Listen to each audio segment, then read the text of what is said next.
तो ये इतनी आफत की बात नहीं है। लेकिन जो मॉर्बिड्स 2 ब्लॉक है, जिसको हम सेकंड डिग्री एवी ब्लॉक बोलते हैं, देखो सच्चाई से तो बात ये है कि ये जो सेकंड डिग्री हम एवी ब्लॉक बोल रहे हैं, ये एक्चुअल में एवी ब्लॉक है ही नहीं।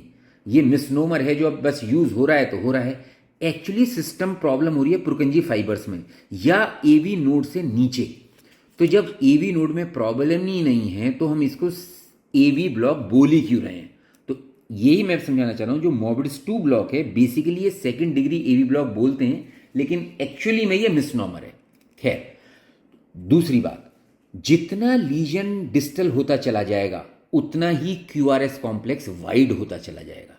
यानी कि अगर ऐसे नोड इंपल्स प्रोड्यूस कर रही है तो सीधा सब थ्रू नॉर्मल होगा, वेंट्रिकल का ठीक से डिपोलराइजेशन होगा, क्यूआरएस कॉम्प्लेक्स बिल्कुल नॉर्मल बनेगा। लेकिन अगर पुरकंजी फाइबर से कॉन्ट्रैक्शन शुरू हो रहा है तो वेंट्रिकल का जो डिपोलराइजेशन हो रहा है वो एट रैंडम हो रहा है। कभी ये मसल हो गई, कभी ये मसल हो गई, कभी एक साथ नहीं हो रही, सिंक्रोनस नहीं हो रहा।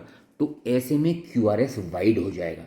तो क्यूआरएस वाइड होना शो करता है कि हमारा जो नीचे वाला सिस्टम है, एवी नोड से नीचे वाला सिस्टम, इसमें कहीं गड़बड़ हो रही है। तो ये डेंजरस बात है। इसीलिए मॉर्बिड्स 1 और मॉर्बिड्स 2 में डिफ्रेंशिएट करने का एक और तरीका है, और वो है आप क्यूआरएस कॉम्प्लेक्सेस को देखिए। क्यूआरएस कॉम्प्लेक्स में क्या होगा, मॉर्बिड्स टाइप 1 में क्योंकि एवी नोड पे डिले हो रहा है तो क्यूआरएस कॉम्प्लेक्स में कोई प्रॉब्लम नहीं होगी, क्योंकि जब इसने डिले किया उसके बाद तो इंपल्स तो इसने नॉर्मली भेज दी।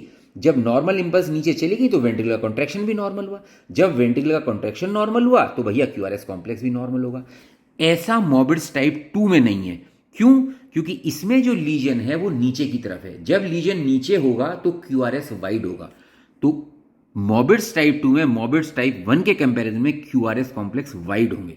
अब इस बात को देखो, गौर से देखो। इस ईसीजी में ये देखो, ये कितने नैरो क्यूआरएस कॉम्प्लेक्स है, बिल्कुल पतली सी लाइन आ रही है, मुश्किल से 0.04 का हो रहा है क्यूआरएस कॉम्प्लेक्स। अब आप इसमें देखिए, ये थोड़ा सा वाइड हो गया है, करीब 2 ब्लॉक आ गया है। तो ये बड़ा इंपॉर्टेंट बात है, क्योंकि सेकंड डिग्री एवी ब्लॉक में मॉर्बिड्स टाइप 2 में लीजन नीचे है, पुरकंजी फाइबर्स या इनमें है, इसलिए क्यूआरएस कॉम्प्लेक्स वाइड होगा एज कंपेयर टू मॉर्बिड्स 1।